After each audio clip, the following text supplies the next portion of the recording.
अस्सलाम वालेकुम sir, my name is Suhail. और अभी आपने बात की तो मेरे जहन में एक सवाल आया कि हर नाकामी के बाद इल्ज़ाम लगाने में इतनी सहूलत कैसे हो जाती है लोगों को, और क्या उनका हर इल्ज़ाम ठीक होता है या नहीं होता? ये दिलचस्प सवाल है और हमें और आपको इस सवाल से जगह जगह वास्ता पड़ता है। अच्छा, यकीन कीजिए, इल्ज़ाम लगाने के लिए सबसे मौजूद जो लोग होते हैं वो आपके दुश्मन नहीं होते, आपके दोस्त। उन पे इल्ज़ाम ज़्यादा लगता है। वो आपका वक्त खा गए, वो आपका टाइम उन्होंने बर्बाद कर दिया। आपके असातिज़ा हो सकते हैं, उन्होंने पढ़ाया नहीं ठीक से। आपके वालिदैन हो सकते हैं कि उन्होंने खिलाया ठीक से नहीं, उन्होंने केयर नहीं की।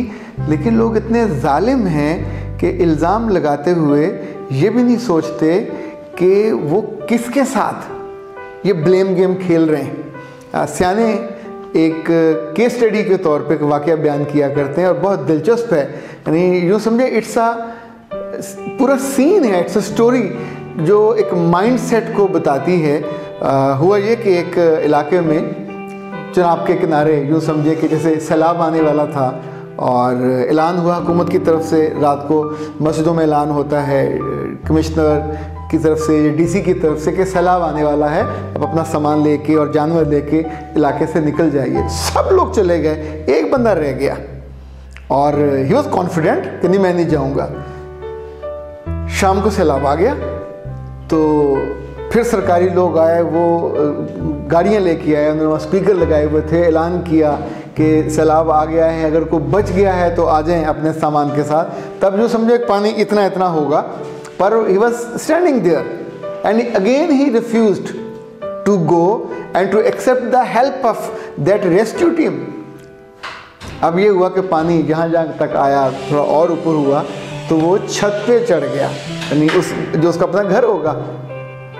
अब चारों तरफ पानी ही पानी था, ता हद निगाह पानी। जब सैलाब आता है, अल्लाह माफ़ करे, उसमें कितनी ही बलाएं और कितनी ही वबाएं और कितने ही जानवर और सांप और बिच्छू, क्या कुछ उसमें नहीं होता। यानी पूरे सारे में पानी फैला हुआ था और सब जगह कोई ना कोई चीज़, मुर्दा जानवर भी और मुर्दा इंसान भी।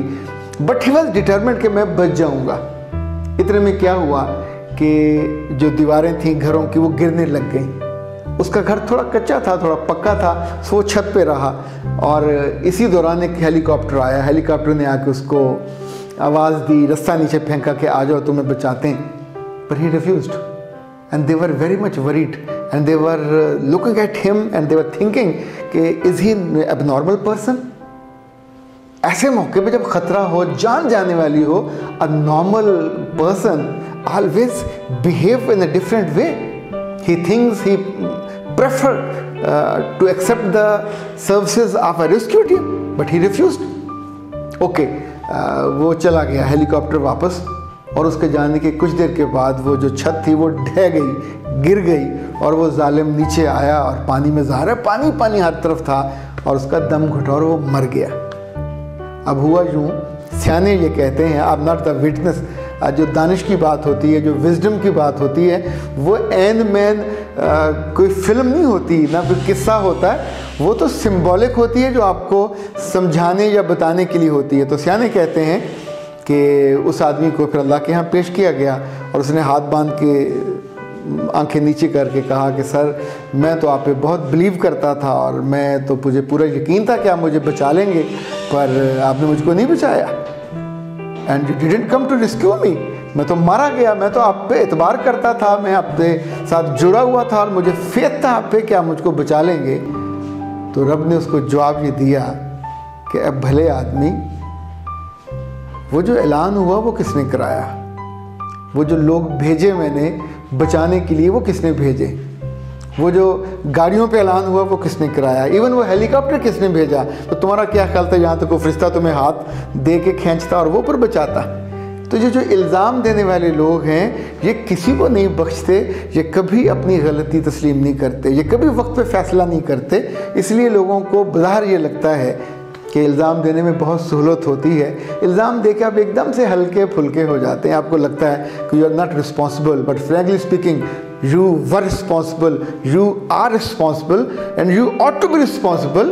लेकिन इस बचने के लिए, इस ख़राब सूरत से निकलने के लिए दानिश ये कहती है, अक्ल ये कहती है और फ़हम का ये तकाज़ा है कि आपको उस गलती को, उस लम्हे को महसूस करना चाहिए और उसके अंदर जो अवेलेबल सोर्सेज हैं, रिसोर्सेज हैं, जो लोग हैं, उनकी मदद कबूल करनी चाहिए और अपने आप को उस मुश्किल से निकालना चाहिए। वो एग्ज़ाम हो, अब वो कोई जॉब का मसला हो, वो कोई ख़ानदान का मसला हो, वो दोस्तों के बीच में लड़ाई का मसला हो, नहीं, आखिर में एंड ऑफ द डे आप हाथ बांध के कहेंगे आई एम नॉट रिस्पॉन्सिबल और तुम्हारी ज़िम्मेदारी है, तो दिस इज़ नॉट फेयर। ये कहने से, ये एक जुमला अदा करने से, दूसरे पे इल्ज़ाम लगा के फ़ारग होने से हकीकत नहीं बदलती।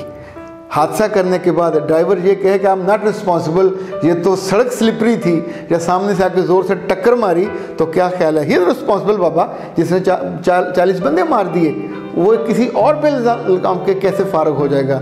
ही शुड बी केयरफुल, उसको स्पीड आहिस्ता करनी चाहिए थी, उसको कहीं रोक लेनी चाहिए थी। 100 एहतियाती तदाबीर हैं जिसको कर लेनी चाहिए थी। सो प्लीज़ आप इल्ज़ाम देने के मज़े और लुत्फ़ लेने की बजाय उसमें से रास्ता निकाला करें जिसमें इल्ज़ाम न देना पड़े और आप बेहतर सूरत हाल में जा सकें।